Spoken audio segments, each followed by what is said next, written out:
Dog is A domestic animal, মানে কুকুর হচ্ছে গৃহপালিত পশু। এ dog has 4 legs, 2 eyes, 2 ears and a curly tail.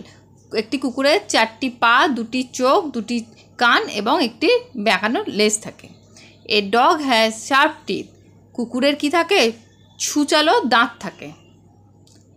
Dog eats rice, meat, bread, fish, biscuit etcetera. Dog কী খায়? কুকুর ভাত, মাংস, পাউরুটি, মাছ, বিস্কুট এগুলো। A baby dog is called a puppy, বাচ্চা কুকুরকে কি বলা হয়? বাচ্চা কুকুরকে বলা হয় puppy. Dog is a very useful animal, কুকুর কি খুবই উপকারী একটি প্রাণী, কুকুর অনেক উপকার করে। Dog guards our house at night, কুকুর কি করে? রাত্রিতে আমাদের বাড়ি পাহারা দেয়। Dog barks when it sees a stranger, কুকুরের ডাককে কি বলে? বার্ক বলে। কুকুর কখন চিৎকার করে? যখন সে একটা অপরিচিত মানুষকে দেখে। Dog is a very faithful animal, কুকুর কিন্তু খুবই বিশ্বস্ত এবং প্রভক্ত পশু।